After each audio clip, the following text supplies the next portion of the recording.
Hello and welcome to the Golfing Greenkeeper podcast. I'm your host, Steve Smith, and if you're new to this podcast, I'm going to share lots of great information with you, going to give you pieces of information about how to improve your golf by understanding the golf course and the surfaces that you're playing off. Also, I chat to all sorts of different people within the backgrounds of golf courses and golf course construction and golf course design and their maintenance, talking to superintendents, architects. There's going to be also history about golf courses in Australia, all sorts of great information. Hopefully you enjoy the conversations along the way and some of the little documentary episodes that I've got and some history pieces. Today we're talking golf course construction. This is episode number 49.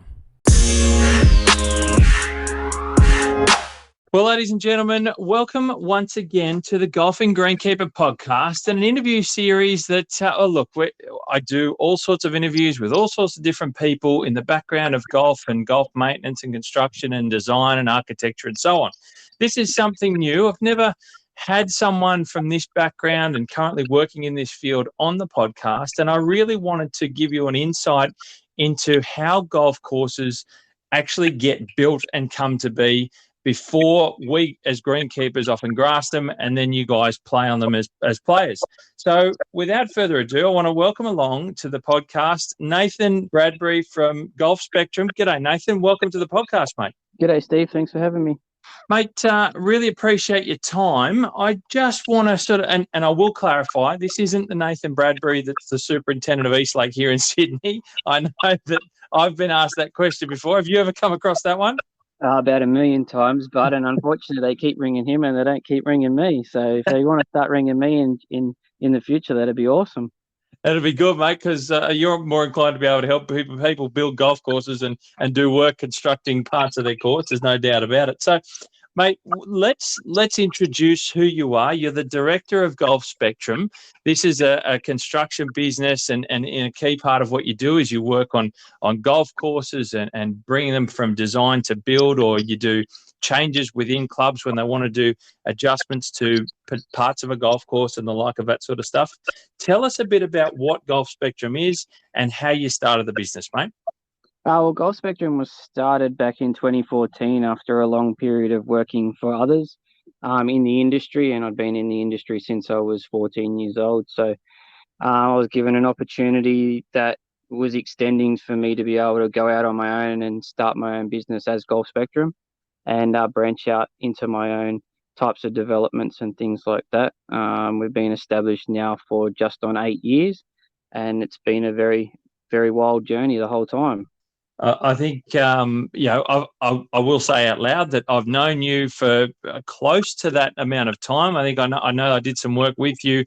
I think it was East at Maitland, the golf course up there, doing some work when you were doing some remodeling around the course there. That was quite a number of years ago now. But tell us, it is a wild ride owning a business in general, but in golf, it's a very competitive marketplace.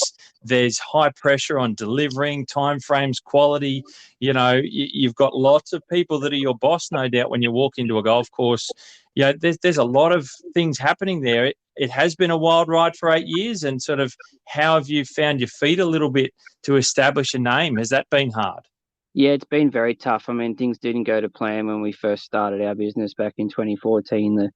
The project that we had lined up to move into wasn't quite what it was, and DAs and stuff played a big part in not that project getting off the ground in a fast pace or manner, and still to this day they fight that. So we have done bits and pieces at that golf club in the past. We've built 6 holes there now at Bayview Golf Course down there in the nice northern beaches part of Sydney. Not far from where I am, actually. There you go. No, it's similar probably to where we first met. You're a local to that area, and you sort of knew that development and what was going on down there, and that's when we first made communications with each other, and then it branched out from, like you said, to you coming up and helping us with some turf installation up at East Maitland Leisure on the 36 bunker rebuild we did up there after we built 2 greens and a pond. That's right. And moving forward from there, it is a niche market, and you bump into a lot of people at the pub or at the gym or at, local sporting facilities once you have kids and stuff, and when they ask you what you do. They're sort of shocked by it because they've never really heard it before. But if you've been in and around the industry, you'll know it's a very, very competitive market. There'd be, at this point in time, I'd say at least 7 competitors out there that we go head to head with on a regular basis in pricing work and negotiating with golf clubs on why we're better to be chosen from than them guys. So yeah, it's very niche. It's very competitive. It is hard. You can't solely rest your laurels on golf course construction works, which I learnt very early on in my career as I started my own business. So yeah, we have another part to our business, which is also civil construction and plant hire, which keeps us busy in the interim as well. And of course, we know that the golf industry is very up and down, and we've seen that happen, I suppose, at the back of COVID or during COVID, even with waves of an influx of golfers. But then money is very much in sort of reflection of that with clubs, and then how they can work on their courses physically and how they can improve them. If they get an architect involved or they've got a long-term plan, there's often pauses in different stages. And you mentioned Bayview, and I can speak for that as well. It's not far from where I live, but there's stage 1, and then there might be a gap between 2, and then a longer gap for 3, depending on, so you're often moving around. A project will start, then stop, and then you can come back almost, even 7, 8, 9 plus years later, can't you? You can, and then you can also be dealt a cruel blow and have, general managers, superintendents, and the likes of people, boards, committees, change hand in that time too, and decide to go in a different direction and change designers and change construction companies, and then that job that you did have bubbling along in the background, that you would come backwards and forwards to, and those types of things sort of disappear into the wilderness and be someone else's key project. So it is quite difficult. You need to have your finger on the pulse a lot. But in the same token, I'm very old school. I don't, like to go in and harass people. I leave it open for them to make their interpretations on why they believe we're a good suit for them. I can sell my business to them in many ways, shapes, or forms.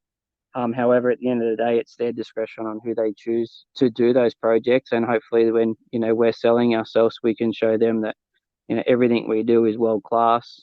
There's no stone left unturned, even if it costs us a little bit of extra money out of our own pockets. We make sure that everything's delivered.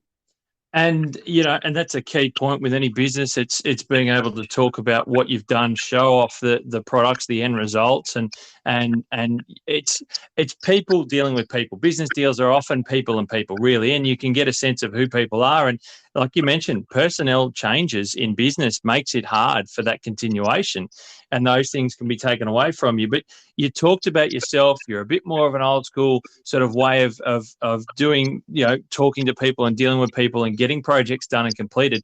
Let's go into a little bit of your background, mate. Let's move away from, the competitive side of life, and let's start to hear about where you've come from and sort of what you've worked on as part of Golf Spectrum, you and your team. So I know that you've got a golf greenkeeping maintenance background in you. Let's start there. Where did you come from? I first started greenkeeping when I was 14 years old, not too straight out of school, pretty much. I finished year 10 and moved straight into the industry. I was fortunate enough to be given an apprenticeship at Macquarie Links Golf Club. And that's a great track to start off with, mate. Oh, it was. And at the time, they only had 6 holes, so they were still heavily under construction. Something that I had never seen before, the construction side of things. I'd done a lot of work experience as a greenkeeper growing up across the road from Studley Park Golf Course down there in Camden. Oh, yep. But with my father and the likes and my pop were always around machinery, earth moving equipment. So I had been privy to that in the past, but I'd never sort of seen a golf course constructed. So when I was fortunate enough to be given an opportunity as an apprentice at Macquarie Links, I was, lucky enough then to be involved in the last 12 holes of construction there. Wow, that would have been pretty exciting because it had a big name, it had a big brand behind Macquarie Links starting. It was pretty assured to be something special, wasn't it? Oh, it was. It was absolutely a beautiful place to work. There was some really special holes out there, and I think there still is today. They held a New South Wales Open at one stage. And yet to see that place grow over my apprenticeship was really good, was really cool too. I was still pretty young at the time, so I was still kicking around as a normal teenager does, and doing what teenagers do. But however, to learn all that and the craft of some of the people that were there, and to still see them now in the industry. I think Pete Rybell was the shaper there back when I was first initially started there, and I think he just finished up a stint there at Kalara about a year and a half, 2 years ago when they went through their rebuild there. So, I'm 37 now, and I started that, back then when I was 14. So, and he's still kicking around as a very leading shaper and a reputable bloke as that. There you go, and that gives you an idea to people listening. Sort of, if this is a field you want to venture down, that there is a bit of longevity in that. It's I suppose it is hard on your body, mate. I've worked with you. I know how hard it can be. That made me knackered the whole time we're up at East Maitland doing a bit of turfing around the bunkers. That was something else. But if you build a reputation, like anything in business, I suppose you get a chance to move around, work on some special places, and create some special things over a career as well. And for you, starting off at Macquarie Links, and anyone who's not sure, Macquarie Links is in the sort of southwestern parts of Sydney, down near that Campbelltown, Camden area, loosely in the southwest, and it's got a wonderful name, great reputation. Nelson Hayworth designed from memory, and I think it might even be the only one of theirs that I'm aware of in Australia. But mate, what a great place to start and get experience in construction from the get-go. A lot of greenkeepers don't have that opportunity. No, that's pretty good. It was unreal. You're right. Not many people do get that opportunity, and it definitely changed my thoughts on my career path moving forward from there. I mean, I always wanted to be a greenkeeper, but like everyone says, there's no money in greenkeeping either. So, being a very hands-on person, loving my machinery and being around that all the time, it definitely was, what fueled the fire and the passion to be more involved in the golf course construction stuff. And it is a greenkeeping. It's very much a lifestyle choice first. I think, and personally, you can make a living out of it, but it's you got to. There's things around that you got to work out in your life which you want to take with you, because it can be very good, but it's also a tough road to start. But you've got that background in machinery with your family, your father, your grandfather, like you mentioned. You had that there in the background, seeing construction, being part of it. What happened after Macquarie Links? Where did you go from there? From Macquarie Links, I actually went to a landscaping and lawn mowing company over there in Balcombe Hills called Emerald. Did a short stint there, and then found myself, still hungry for the golf course stuff, and was fortunate enough at the time to, be given a role out at New South Wales Golf Club, where I spent, I think it would have been close to 2 years as as a spray technician. Wow. And then as I moved further out there, I learnt more about the Ohio State program and a few guys that had done it, and spoken to Gary Dempsey about it at the time. And he put me in the right direction to speak to Mike Orloff over there in the States. And sorry, I don't think it's Mike Orloff. I think it's someone else. O'Keefe. O'Keefe, that's it, Mike O'Keefe. That's it. Because I know I've recently interviewed Mick Pascoe from Noosa Golf Club up there, and on Keeper of the Green segment of this podcast, and he's one who's done the Ohio State and travelled around through O'Keefe over there. And it's look, I'm hearing more and more stories about people taking on this opportunity to go over to the States. So you did that. That's great. Where did that take you? I was very fortunate at the time. Unfortunate for the poor person that had to fly back home. His father had a bit of illness, but he had to pass in his spot. So I was fortunate at the time to be in the right place at the right time. And I got sent to Oakmont Country Club in 2000 and back end of 2005, started 2006. Wow! Now that's that's an impressive first stint over there. It was a bit of a shock to the system though. Never left the country, first time out of the country, and you sort of roll in there and you expect things to be similar to what they're like when they're back at home. I've come from, being on all types of machinery. I've done my apprenticeship. I've hung off whippersnippers and fly mows and all those types of things. I'd worked my way up through the food chain. But when you got back, to somewhere different that they didn't know a lot about you're back down the bottom. You had to work your way back up. So that was a little bit of a culture shock. Took a while to get used to. But I was fortunate enough to do a stint there at Oakmont. They were coming into preparations for the 2007 US Open, so there was a lot going on there. Wow. And a lot of the tree removal towards the back end of that everyone would probably know about. If you're right into your golf, they moved over 5,000 trees off that golf course. Geez, I'll interject there, mate, because I know we hear about, and I'm going to use Royal Sydney in Sydney at the moment, Royal Sydney Golf Club, and people are jumping up and down. And I'm not saying it's right, wrong, or indifferent, but everyone has an opinion. They're talking about 300 trees or something. You're talking about 5,000? Yeah, 5,000 trees, I think the last count was over there. So it was pretty gnarly, and they weren't small trees either. So Wow, definitely took it back to its original creation and what it was designed for, that golf course. And it definitely worked out to be a very beautiful place to work. But we did through the fall there, and then in the fall we went down to St. Simon's Island down in Jacksonville, and we worked on Sea Island, me and another fella that I was traveling with at the time. And we were fortunate enough to work there at some very prestigious golf clubs there on the island. wow. And then from there, we were fortunate enough that we got the call up to go back to Oakmont for another full stint of the season, and we ended up doing the 2007 US Open there when Angel Cabrera won on the last hole. Wow, I remember watching that on telly. I didn't didn't know you then, obviously, but you were part of the prep, part of leading into that tournament. What an incredible experience that must have been. Yeah, greens were super quick that week. That year, I think they were 15.9 on the stimp at one stage before the tournament. They had to dial them back down to 12s. And yeah, when I remember it was on the third day, and we'd finished all our morning prep, and one of my jobs after morning prep was to carry the hose for one of the lads that was watering greens. And as we were walking up to the 18th, the crowd had already started to build. And we got an almighty big cheer, bigger than what Tiger got when he walked up the last hole, because we were watering the greens to slow him down. So yeah, it was a pretty good moment. Wow, that's and these are the things I love to hear, these parts of people's stories in greenkeeping and golf, in construction like yours, in architect. I love hearing the stories of people in their career and life journey that this industry has taken them to, and this is part of the Ohio State and be it Oakmont. That must have been a pretty special, pinch myself moment to see in the middle of a crowd like that, in the middle of a tournament like that. That's something very few people get to experience, even if they're paying for the ticket to be in the hill, in the stands.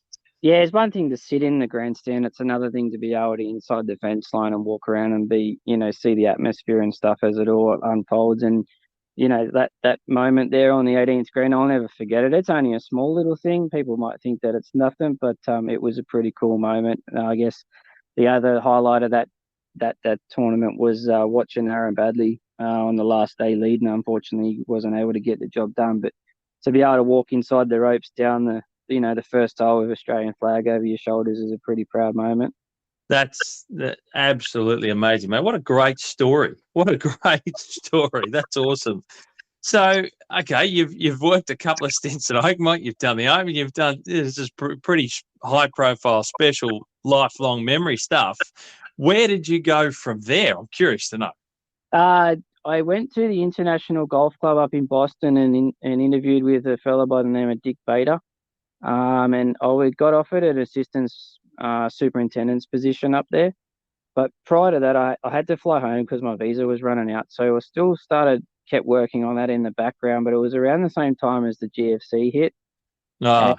And, I was very keen to still go back over, but like anything, I got home and I got back around some friends and family, and it was sort of hard to leave again. I pretty much had two lives. I had my, all my friends over there for 2.5 years that I was kicking around with, and then come back home and, I decided that I didn't really want to leave. I actually ended up back at New South Wales Golf Club just as a casual. Okay. And at that point in time, Darby Muller was doing a lot of work there for a company called Golf Shapes, and I sort of still had that construction stuff in my blood, and I sort of hit him up for a job. Now, there's an established name in the industry, Darby Muller. Yeah, and his words to me were he was going on holidays over to Ireland, and he said when he came back from Ireland, I had my truck license, he would give me a job. So I had 4 weeks to pull my finger out, and by the time he got back, I had my truck license, and he had no reason why not to give me a job because I'd done what he had. There you go, mate. That's the definition of having a go. Is You get given an opportunity, and you're just like, you know what? Let's do it again. You've just taken the bull by the horns, and there are people that might miss those opportunities in life, but you saw it and you thought, that's it. A Derby, I know Derby because he did some of the greens for us at Katoomba. He was building our stuff when I was super at Katoomba Golf Club. So I've known Derby for, since '04, actually, I think it was, or '05. But there you go. So you got to start with Derby. Yeah, got to start with Derby, and I'll be forever grateful for that. It got me back in the game. At the same time, the work was, he was fairly busy most of the time, but the work was a little bit inconsistent sometimes. And at the time, I was building some bunkers for him down at Shell Harbour Golf Club. They were struggling down there. They'd had a maintenance crew in there and then a super and things like that. And the golf club wasn't going too well, didn't look too flash. It had only been open for about 3 to 4 years prior to us sort of rebuilding the bunkers there. And at the time, Derby didn't have too much on, and the head chief from the council was down there one day, and he sort of knew my background because we'd been talking over the length of the project. And the council were looking to take it back over, and when they did, they locked everyone out, and they gave me a call and asked me if I'd come down there and be the super. Wow. And, okay. Is that? I'm curious. Before we go any further with that, is that? I don't know that region very well. Is that what we call the links at Shell Cove now, or is it a different place? That's what you call it. Everyone would know as the Links Shell Cove down there. Oh, okay. Same course. Okay. Off the old Shell Harbour Road there, down near the Dunmore Tip. Yeah, right. Okay, so that's that's garnering a pretty good name these days. They're pushing out hard with a good name and trying to get their brand out there to get people attracted to it. So just so anyone who knows it recently, they know what it is. So that's where you sort of took on that role as a super after the council took control again.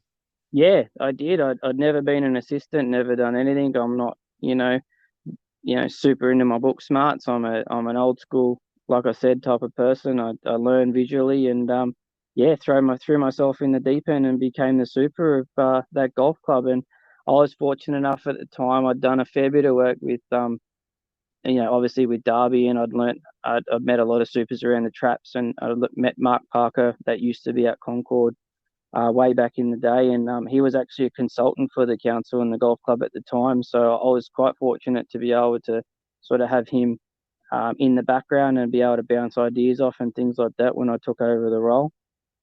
Yeah, wow. That's great support. You've got to have a good support network around you. It doesn't matter who you are or where you are, really. And what a great group of people to have close to you that you could work, assist in your first post as a super. Yeah, it was, and it was a pretty daunting time. I was only 21 at the time, so I was still very young, very raw. I wasn't up to speed with a lot of things that a lot of other guys were, but if there's anything that I've been taught and I was always bred into at a young age is, hard work and a good work ethic will get you there over the line eventually. And, that's what we did. We built a good crew down there. We brought the place back up to a really high standard, and the place was absolutely humming before I left. Unreal. What an impressive start, mate. That's a great thing to hear. I didn't realise that was how you got into that space there. So when did you finish up at Shell Harbour, Shell Cove, whatever we want to call it, and where did you go to? I think I finished up at the Links at about 2010.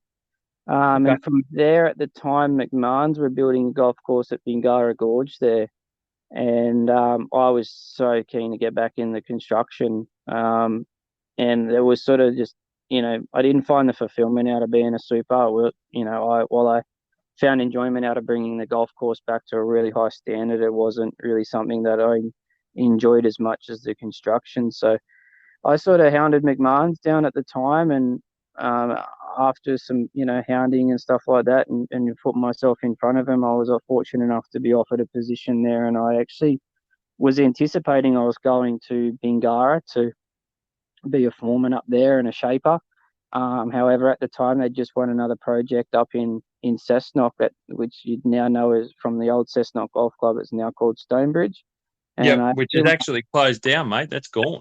Oh, has it? I did. Yeah, mate. It's that closed down. Oh, geez, if I'd have said a couple of years ago now, I'd be pretty close, I think. But it's sadly closed up, the old Cessnock Golf Club.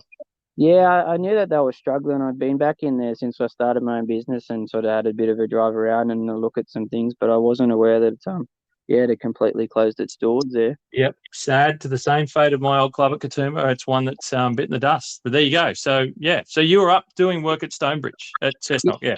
Yeah, did Stonebridge for McMahon's, and then from there I actually again thought I was going back down to Bingara to be involved in that project as it was close to home. I had a house down the south coast and things like that, but same thing. That fate didn't have it that way. A PM had left down in Victoria, and I was fortunate enough to be asked to go down to there, and I actually went down and finished off the project at Torquay Golf Club for Ogilvy and Clayton that McMahon's were involved with at the time. Wow. And after we finished that one, I moved on to kick-starting off the project out there at Easton for Easton Golf Club out at Yering Meadows out there. Yep. Is that the Norman? Was that the Norman course, Easton? That was a Norman course, yeah. I was there for the start of that for the first 6 odd months, and then that was when I decided to go out on my own. Mate, that's an impressive background, and probably one that I know I didn't realize you had that much experience in and around, greenkeeping. So I'm looking and thinking about you at Golf Spectrum, which is how I've known you. You've gone to the States in the Ohio State program. You've prepped for major tournaments. You've worked in New South, one of the best courses in Australia. You're building golf courses for construction companies. You've got a really. You're not just a shaper, is what I'm hearing from you. Tell me about your background. This is effectively a kind of a loose way of looking at your CV. You've got a lot of experience in a level of expectation from people when it's finished, from members, from clubs, from boards, committees, owners. There's a lot of experience in your background behind being someone who can build a golf course and shape parts of a golf course and work on golf courses in a construction sense. You've got a lot of knowledge in there that I think a lot of people may not have realised either. No, I don't think some people do. It's a hard sell sometimes, but anything that I do speak of, it's because I believe that I've got a background in it and I've got a strong knowledge in it. I think I'm clicking up almost to 19 years in the trade this year. So, and I'm only 37, so I've got a long road ahead of me, and I'm always learning still. So, I believe that I've got all the tools and the equipment there to be able to give everyone, a piece of it and teach them along the way, and then also, provide a good service because of that knowledge and that background. Yeah, mate, totally. And understanding the whole picture, including well beyond when you finish your work at a Golf Spectrum job and handing over to the clients, whether they be golf clubs or owners of a course that's been built or whatever it might be, what's going to be expected well beyond when you finish up there. So you're sort of doing that level of quality when you're finished, when you are, to allow for the next, 20, 30, 50 years. That's, in essence, you know exactly what's going on beyond that. Yeah, it is key to remember that the show goes on once you've packed up your machines, put them on the float and left and moved on to the next program. Them guys are there, for the long haul, longer than what I'm going to be there. So their show goes on. You need to make it, the best you can with what cards you're dealt, but also think about how it can be maintained afterwards, because, you don't want, all your products on for show, but them guys have got to look after it and present it for you. No, very, very key, mate. Very key. Now, mate, having heard about your background there, like we talked about, and your knowledge and handing things over, let's now delve into a little bit of the construction side of life and what your business does now and how that works. And I'm curious, because I think a lot of people out there that hear about it, see it, they're not sure what goes on in the detail. Give us a bit of an idea first, sort of when it comes to golf course construction, what type of machines are required? Because, look, let's be honest, a lot of people drive past, roadwork construction sites and building construction sites, and, they see cranes, they see loaders, they see graders, they see all manner of different things. But when it comes to golf, what sort of equipment and machinery do you need? Are we talking shovels? Is there work got to be done by hand, or is there the big graders we see down roads, or just excavators? What do you have? What do we need? Man, you need everything from a shovel right through to a 30, 40, maybe sometimes, depending on the size of the project, 50-ton excavator. There's still a lot of detail work that goes in that you need to do by hand. Sometimes those things can be done by machine, but quality is key. And, sometimes the shovel puts a little bit of a finishing touch on something a little bit better than an excavator bucket. But, you've got the likes of Sand Pros and all those types of tools that you use for your fine finishing, posi tracks, dozers, scoops. You got Moxie dump trucks. You've got all types of, ranges of equipment that you use during the course of a project on any given day. So a really good shaper and a really good operator is someone that can be so diverse that they can go from using just a simple Sand Pro to then getting on a 14, 15 ton excavator or a D6 dozer and then putting the product on the ground. So, and some of those things, and if there's any golfers that are interested in this type of stuff that aren't sure, a Sand Pro is essentially a bunker machine, and that finishes areas off that, I'm assuming, and I've seen little bits, but we're talking finishing off ready for turfing surfaces or seeding surfaces. Is that when you would use a bunker machine type scenario? Yeah, most bunkers are Sand Pros. That bunker rakes that you have are equipped with a blade on the back or a box. Some of us like to use a different type of thing called a scoop. It puts all your detailed trimming down on the ground. You sort of then, after you've put all your final shaping in place with those types of things, your final finishing, I should say, because most of the heavy lifting's done by your posi tracks and your excavators prior to getting there with the Sand Pro. And you put all your detailed stuff in, pretty much getting it ready for seeding, solid turfing, stolonizing, and those types of things. And you talked about, even hand tools. I mean, again, we think of construction, even golf course construction on large scale. When would an operator, like I can say it because I know, but I think there's going to be people out there, like I said, that don't really understand the process. So you're bulking stuff out with the big machines, then you're getting down to the smaller machines a little bit as you trim it up, ready for those surfaces finishing. When would you need to use a shovel? Bunker lips. When you're putting in those new fancy style bunker lips with that nice, thick lip that they've got the grassy edge on now, is when you're chipping down with a shovel, getting that nice tight shape, nice tight sharp edge ready for, the turf to flap over. You want to try and get all those lips in with a spade if you can, because it gives a cleaner, sharper look. You can get a little bit more intricate, tight, get a few more curves in there that you sort of couldn't squeeze and bend an excavator bucket around. So those are the times that you use, your spade. You do a lot of dummy board work, a lot of screeding, in and around your greens collars and putting in a step there, so your turf comes in flush with the sand before seeding. And those are the types of areas you use your hand tools a lot. So I'm walking around a golf course playing golf, and I'm at a green, and I've walked past it, a 15, 20 meter long bunker, and I've got 3 around the green.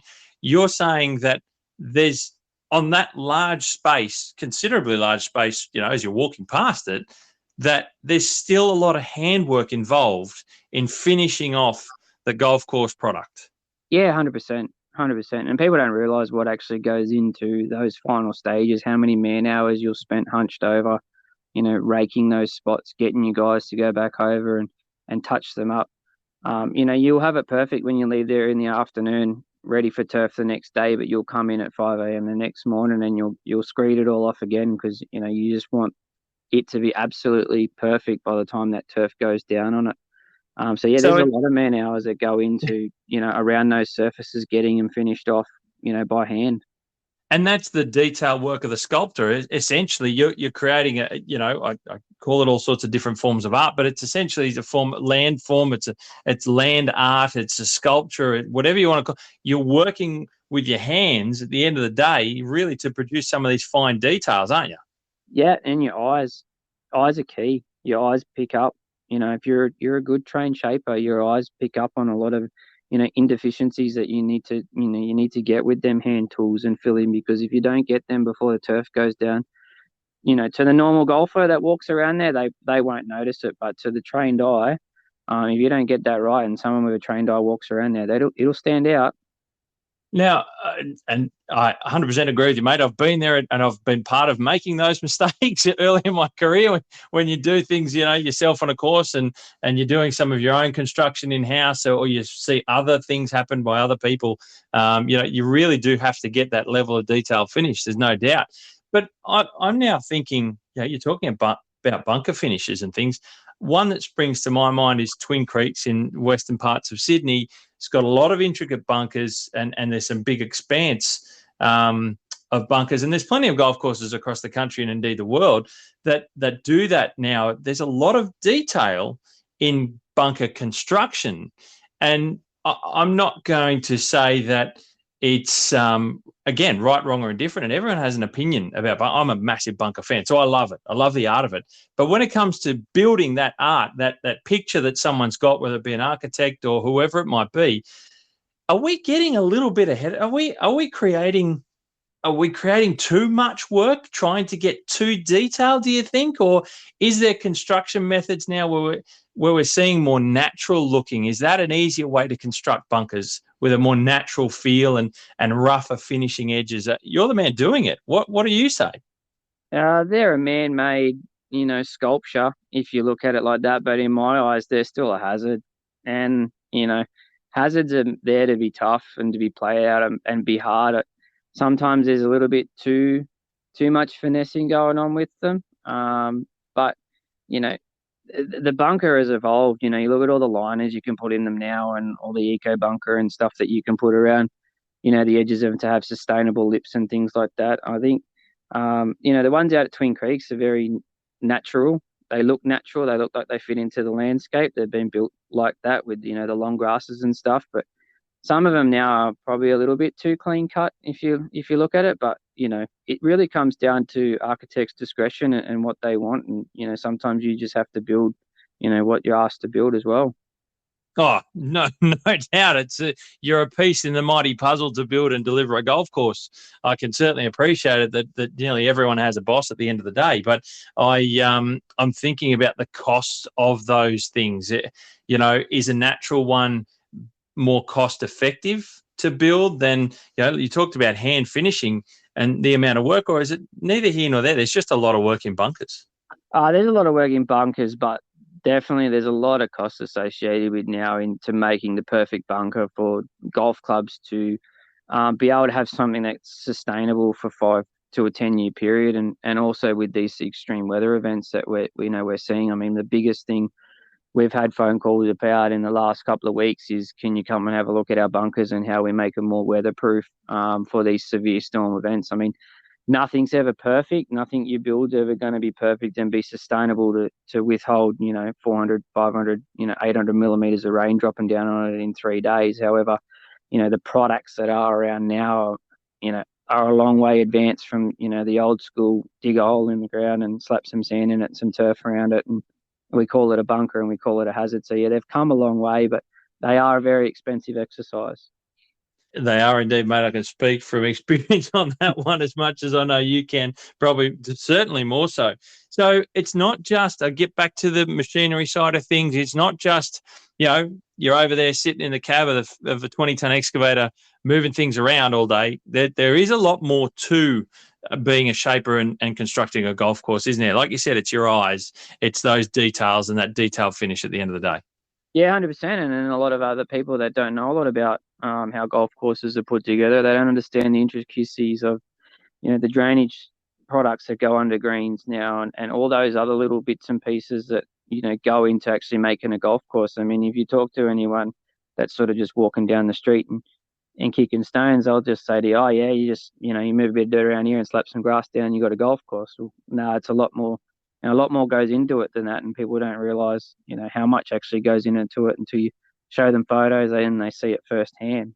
And you talk about drainage, and certainly I know we had a significant amount of natural water drainage subsurface problems in the Blue Mountains with different strata layers and different porous soils and heavier soils and water tables and natural springs and all sorts of stuff happening up there, which we get through the sandstone layers and the like. But there's a real expertise in understanding hydrology and how water moves and drains throughout a golf course, isn't there? Yeah, there is, and you need to make sure you're aware of that when you're shaping it. I mean, it's key to throw levels on things prior to moving dirt, to get an understanding on where you need to get the water to move. There's no point going out there and shaping big holes everywhere and then having nowhere for them to drain. It doesn't look good. It doesn't play good, and it's not the required way to do it. And in your greens, it's come a long way from back when they first started installing drainage in them. You dig up a fair few old school greens now, you'll find old 65 mil, ag pipe, that's been trenched in with pea gravel. And it obviously evolved over time. That changed to 90 mil, ag pipe with pea gravel and obviously your 100 mil gravel layer. But now we've moved as far as, your lay flat pipes and things like that. They're, more cost effective and an easier, faster solution to get drainage into a green than, trenching big holes all through it. Absolutely. There is a lot, and a lot of that comes down to being cost conscious and ways to be more cost efficient so that it's more economical to do this work and to deliver. At the end of the day, it costs X to deliver a product. And if you can do it in a similar fashion or even get better results, but there's better products out there that might be more cost effective. All these things are knock-ons to making a decision to press the green button to do this work, really, isn't it? Yeah, that's correct. I mean, and a lot of it comes down to some superintendents as well. They have personal preference. I mean, I mentioned that I'm a bit old school in the way I do things and I approach things, and some of the superintendents like to stick to the old school, tried and true methods that have worked in for many years. They're not keen to adapt to the new types of styles and things there are. So you need to be aware of that too. And obviously when you're pricing up jobs, the golf clubs need to be aware of that as well, because prices do range from contractor to contractor, but they also range from, what type of, products and sands and things like that the super, prefers to use over what you might, see as and deemed as a good product to use. And it's probably a good point to make that clubs and owners or whoever they are that's spending the money to do work or to build a course or whatever it might be, when you're getting prices from different contractors, people like yourself and other contractors around, you've got to be comparing apples with apples. And that's in the detail, isn't it? Because it's easy to be comparing an apple to an orange and not realizing that it's just got, it's just painted red. Yeah, you find it a lot these days. There's a lot of grey area between, information given between different contractors and different contractors. You need to ask a lot of questions, and you need to be across it, and you need to obviously make it clear on what you're pricing for that reason. If I'm pricing an apple and the other person's pricing an orange, of course it's going to be different. We need to, both sides needed to have a good, clear understanding on what they're getting priced, why it's getting priced like that, and then make an executive decision on which path they choose. 100%, mate. And I'll say it to save you, potentially upsetting someone that might hear it as a competitor or whatever it might be. I can do this because I know that I've seen things, I've heard stories, they're third hand, other things as well. But I know that it's easy because of the different types of, we could sit there and talk about, sand for a bunker. There can be 5 different types of sand that you can pick. You're talking about sand to finish off a greens profile with. You can easily pick from a handful of different types of sands, and they will all deliver ultimately a different product. And there's details in how thick you want to do it. There's details. You talked about drainage. I want to stress this to anyone listening that is part of a club or a decision-making team, that you really need to ensure that you are comparing apples to apples in that detail, because you can quite simply make a mistake or overlook something without even realizing it and going, that one's cheaper over there. But at the end of the day, there is a saying that you pay peanuts for a reason, because you need to understand what that gives you. And if what that cheaper price may give you is what you're still okay with, that's fine. And there's nothing wrong with that. But just understanding the detail that's what you're going to get, because you can simply make a mistake of going, well, why isn't that sand in that green working the way we'd hoped? And that wasn't what you were hoping to get. Just need to make sure it's in detail with anything that you're doing. That's correct. And I'm sure that, you in what you do, you can outline those details when someone asks. Yeah, everyone's looking for that competitive edge, Steve.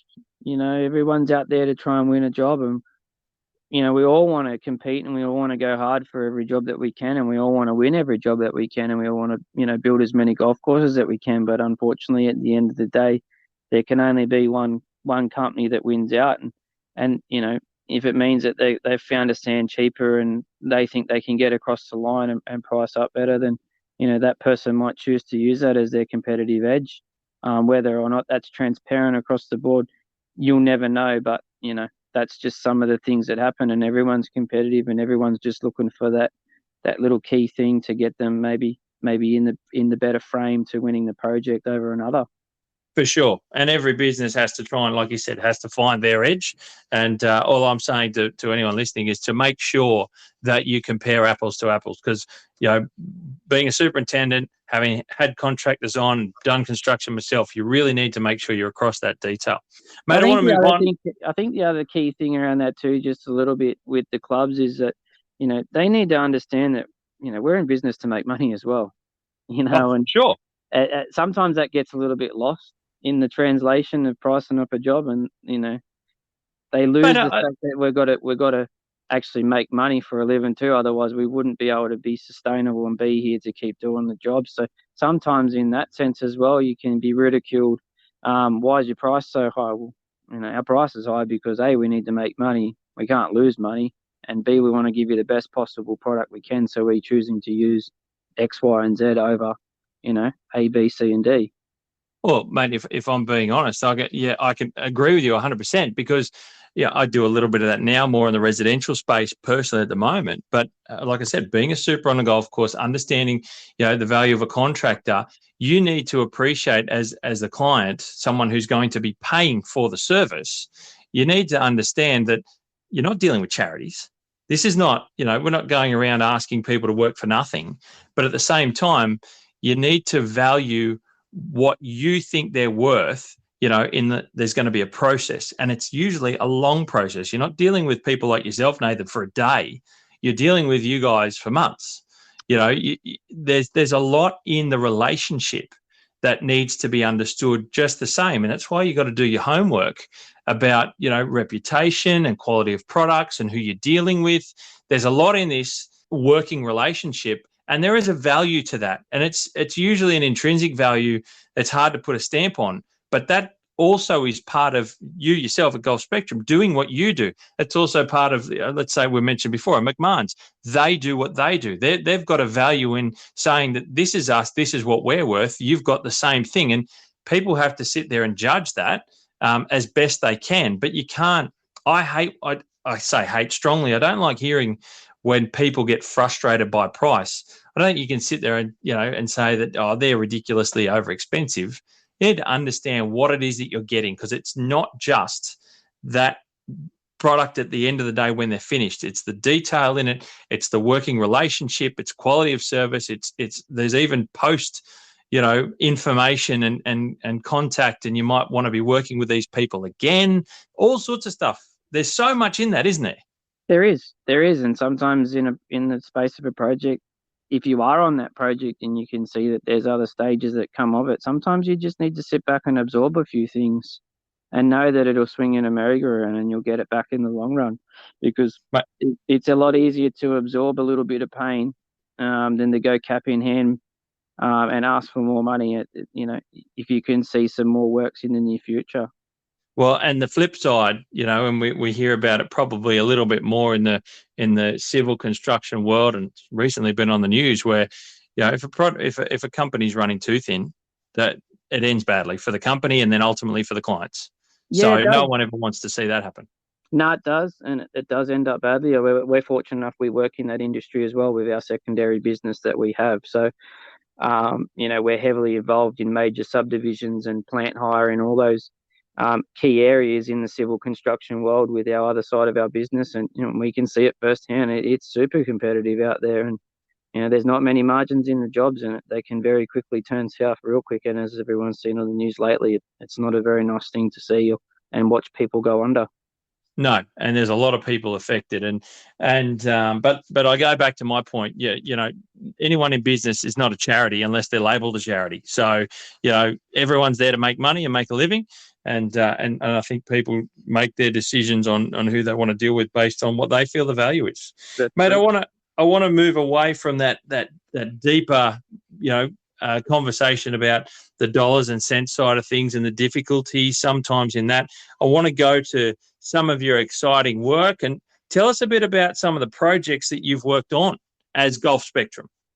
Yeah, so like I mentioned earlier in the piece, we were heavily involved with the 6 holes that were first done at Bayview way back when we first started our business. Myself and Graham Patworth we're out there working as a team, which has been great. I've been fortunate enough to do a lot of stuff with Graham now. We have a very good working relationship, and I love working for him.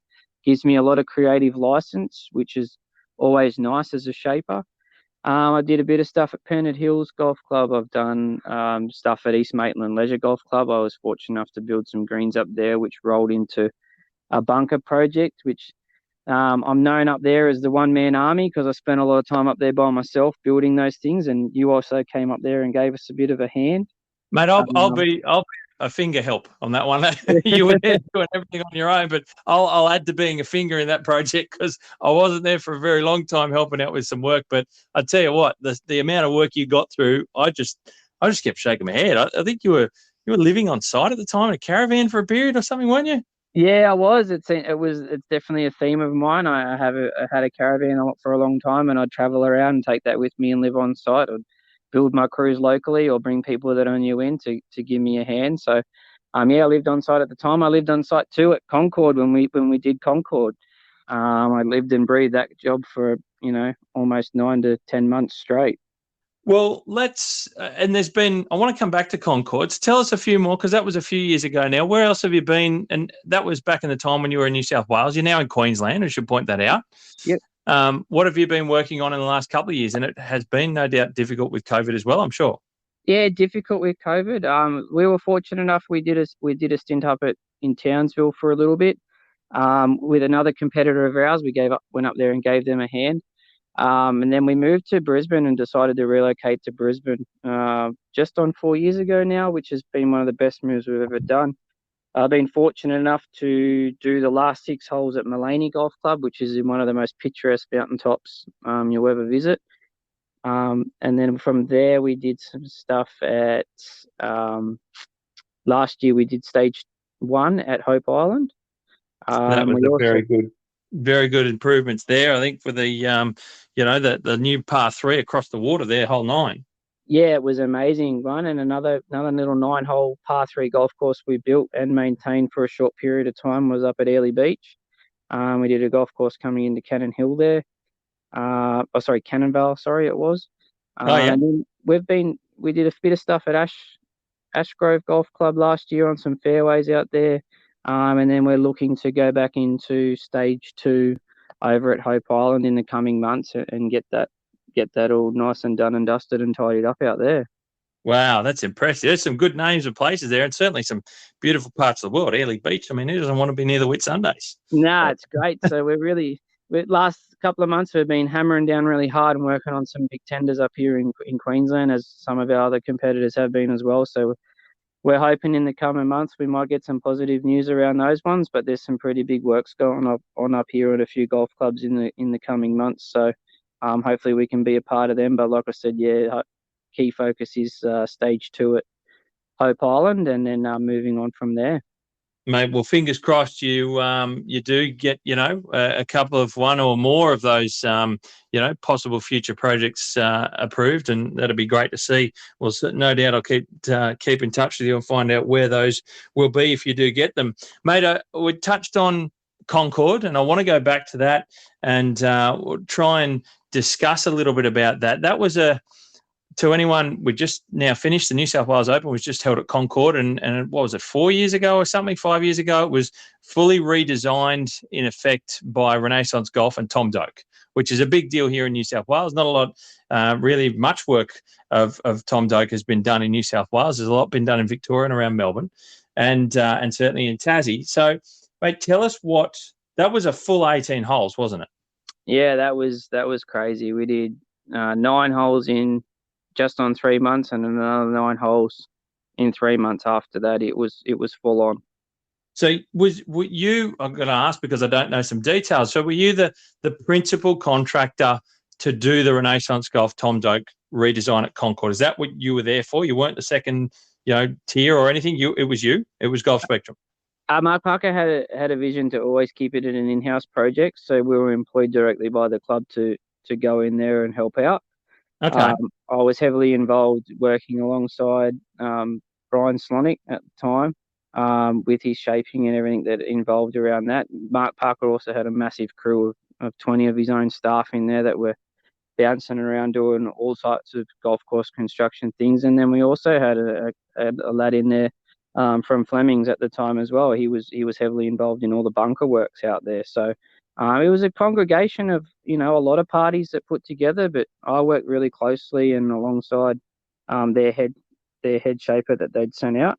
And I did a lot of work out there, in and around the greens, shaping up a lot of things, and trying to also prove my value to the dope guys and show them what we're all about and how we do things. They weren't big believers in some of the things that machines that we use to move around the golf course and do things, but we showed them how it was done. Right, and that's a big deal, a big name, a big project, and certainly one of the premier golf courses in Sydney. Concord's got a wonderful history, steeped in history. In fact, one of the oldest golf courses in the country, and oldest golf clubs, I should say, in the country, and it has an extremely high expectation of delivering a golf course at the end of the day. This was a big, difficult button for Concord to press and get right for their members. Like I said, they have a big expectation, and to do 18 holes in that big team to work cohesively in 6 months? Are you for real? Yeah, it was a task, and it was a challenge, and we got there in the end. But there was a lot of long days. Like I said, I lived on site, so I pretty much lived and breathed that project for the whole duration, apart from Christmas break. So yeah, we got it done in that time frame. On some days it's a hindrance that we did do that fast, and it was done that fast because a lot of people that know that we were involved in that, when you walk in now and tell them it's going to take 3 times as long to do something, they'll go, "How come when you did Concord it didn't take that long?" But you don't always have a crew of 40 or whatever to take around with you and do those types of things. So that was, that's the niche type of project that was, and the people that Mark was able to pull together as well. Being a very established and well-known fella in the industry down there in New South Wales. I mean, he's got a lot of powers and stuff at his disposal, so he was able to pull that together really well. And I'm fortunate that I was one of the key guys that he leaned on that project. Well, look, Mark Parker, anyone in the greenkeeping industry knows or has heard of Mark Parker, an extremely well-respected superintendent in the industry and a stalwart of the industry who's now over at New South Wales Golf Club, like you mentioned earlier. And he was at Concord, I think, for some 28 or 30 years or some enormous length of time. But if he was running that project in a sense and pulling all those people together, and look, the product at the end, I was fortunate to get a chance and an opportunity to play that golf course, I think 6 months or a year after it opened. And it is absolutely incredible what was done. And I'm looking at the amount of work that you guys have done to get to that stage so fast. It's absolutely astonishing, and how well it was completed. It's incredible. And the design of Doak and what they've done for their membership there, everything was done so very well. What a project to be part of, mate. Oh, it's unbelievable. But one of the most rewarding experiences as a business owner to have myself and the key guys that worked for our company at the time involved in that project, and it'll be for one that I'll ever remember. Mate, I'm thinking about you working with one of the most prolific and well-known golf course architects in the world now, doing a project at Concord. What was that like? I got to ask because I love my architecture. Did you get to meet Tom? You work with Brian, and I know that he's done a lot of work in Australia, but did you get to see and meet Tom at all? Nah, mate, we'll kept it in arm's length. Sometimes you wanted to feel it. Those guys like Brian feel a bit threatened about your skill sets and stuff, and whether you be better than them, and Tom might give you a job. So no, we were kept at arm's length when Tom visited, but it wasn't, anything that we were able to get, up there and meet, and that was just kept to the seclusive people. No, mate, I had to ask. I didn't think I don't know how often he was actually out here for that project. I know he was behind some of those things, and in part with the project. But yeah, like you mentioned, Brian Slornick was there, and But like I said before, what an incredible project is that. Do you see those opportunities? Do we have those opportunities with some of the? I suppose now we hear about 7 Mile happening in Tassie. What other sort of big golf course projects are they floating around in the background that may or may not come off? Do you hear about these fleeting ideas and concepts happening in the background? Is that part of your business? You got to have your ear to the ground. Yeah, you do hear about them sometimes, but sometimes by the time you've heard about them, it's too late. A lot of those projects that you are that big and that wide a scale, that guys have been involved with them for a long period of time. Other contractors or other shapers. There's a fair few guys now that float around with their own internal shapers like Ogilvy and Clayton and things like that. So it's a little bit of a hard thing to crack. With guys where they're making themselves more in-house and self-sufficient. So, yeah, it's the major tenders that get released out that you sort of hear about a lot easier, or just being on the coal face of the cold calling and things like that helps a lot too. But golf projects dwindle. They're few and far between, really, when you think about it. At the end of the day, golf was really struggling there before COVID, but it seems like it really picked up during the COVID period. And golf clubs now are starting to be able to be a little bit cashed up, but they're sort of holding on to those reserves. So your projects are a little bit few and far between sometimes. And they are that, and I suppose that, like you said, clubs are being more conscious. General managers are, advising boards that not to make rash decisions and spend that money. Keep certainly some reserves there for the rainy days. As I don't know if anyone can hear this in the background. It's absolutely teeming here in Sydney, where I am on the beaches. It's coming down again. It's come from up north once again. A lot of people are copying it, but in effect, that these waves of golf, and making money in clubs will come and go, and you need to be aware of that, and you need to be strategic in how you spend money and improving, your asset out there on the golf course that people come to play. That they're being conscious about it, but it's about, we'll go back to before, if you're going to do it, be conscious of those working relationships and who you're going to deal with, and make those, think about those decisions at length. But certainly hearing your story, mate, and where you've come from in golf, understanding the greenkeeping and maintenance side, and doing projects all the way up from small, all the way up to a place like Concord, you've got a great wealth of experience. And I mean, I don't know, does your team change a little bit in size? Does it go up and down as you get projects? Yeah, it does, especially around the golf course stuff. But right now, our civil division, it's running 15 staff at the moment. So, wow. That's a big undertaking in any type of business. We have almost 15, 20 machines at our disposal at the moment. Our own fleet in itself is around 12. We have a lot of machinery that we have at our disposal to dry hire out or cross hire and things like that in our other side of our business. So we're fortunate enough to have a good, solid,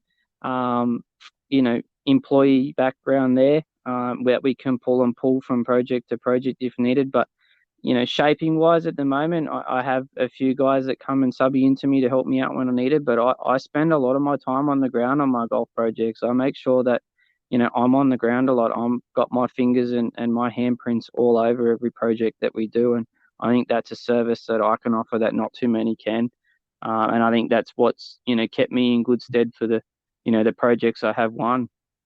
And we talk about the places you've worked, and then there's people connected to that. Someone you mentioned like Mark Parker, knows and understands your background and what you can deliver. So there's points of contact for golf clubs and committees and boards to do a bit of research, to see who they're dealing with, to contact places that projects have been done, to get that level of understanding of your experience. And I'm going to blow smoke up your ass because I can. I've seen it.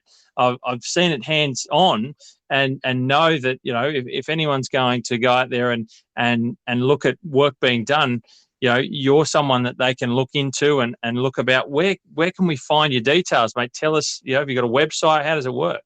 Yeah, well, our main website is www.golfspectrum.com.au, and you can find us on Instagram. You can find us on Facebook. You can find our other business on Instagram and Facebook, which is capital E, capital N, capital S Contracting. That's ENS Contracting. That's another business I have and that I've built up over my time, in being able to be fortunate enough to do that as well. And that's going along nice and swimmingly as well. So yeah, you can find us on all those socials at the moment. I'm not too big on LinkedIn, but yeah, I'm always putting up posts. I'm always on those forums like Facebook and Instagram. But our website is definitely there for people to go and take a look at. We've been getting a lot of traffic through there recently with some inquiries, especially after the storms and the floods. So yeah, even if it's just a simple come out, have a coffee, catch up, and maybe give you some ideas on a direction to you want to look in. We do that in the past as well. There's nothing that we won't entertain.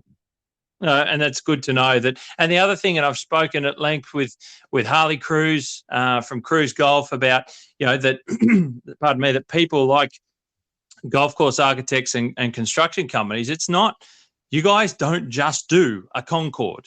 This is the important thing I think golf clubs need to understand, that you're accessible to talk about and consider smaller projects. It might be one green complex, or it might be a rebuilding of a tee or something, that you're open to a conversation to talk about with people.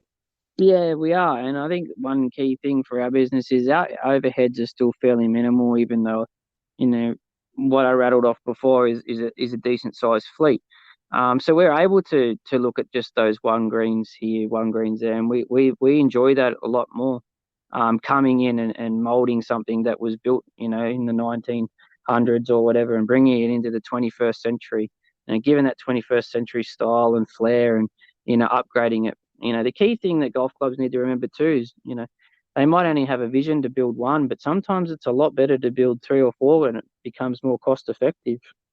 For sure. Absolutely. And if they've got that idea of doing, 4 over the next 4 or 5 years, by the time you guys have a discussion, it could well be that you're going to save a significant amount of cash if you do it all while you're there in one smaller project all together. Yeah, because you're buying in bulk. You're getting things in bulk. It cuts your costs down. And you're there. You're not paying establishment fees every time you come backwards and forwards and things like that. So, yeah, definitely a lot. Sometimes it's a hard sell, but if they can consider it, it definitely works out better for them in the long run. Absolutely, mate. Always good to listen to the options and consider where things are at, mate. And I suppose I go back to, and I'm thinking about it as we're talking, I still go back to, being a shaper. If anyone's interested in moving towards this and working with contractors, if they've got a golf background, it is quite diverse. It's not just sitting in the cab of an excavator day in, day out. There's a lot of diversity in the role. There's a lot of different things you can get your hands on, and certainly a lot of different experience that you'll gain on different machinery, different sites, different jobs, different people, different environments, different products to deliver at the end of the day what you're building.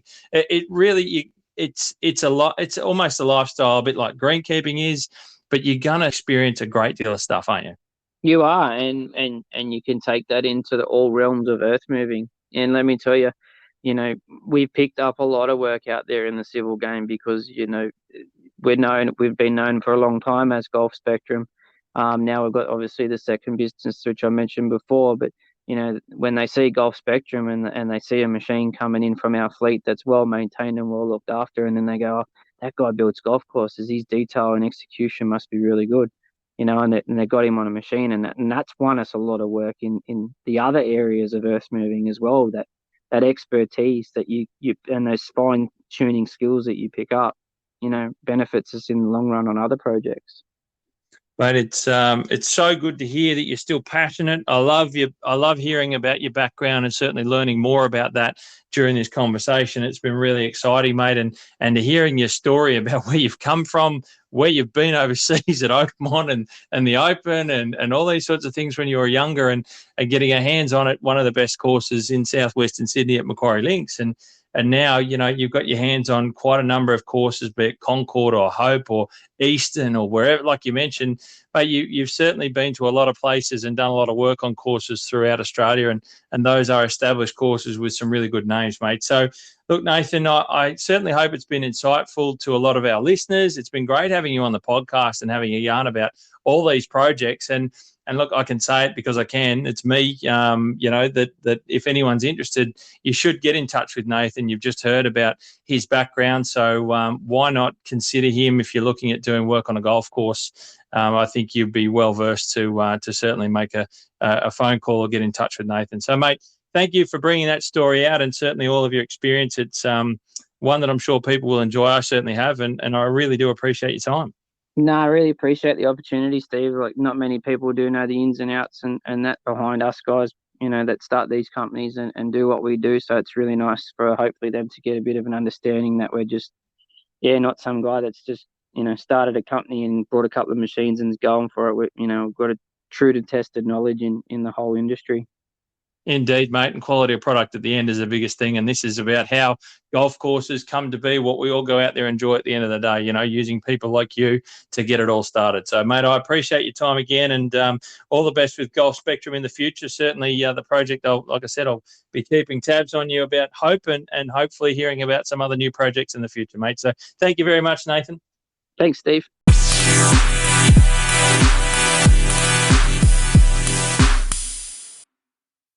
There you have it, ladies and gentlemen. Nathan Bradbery from Golf Spectrum.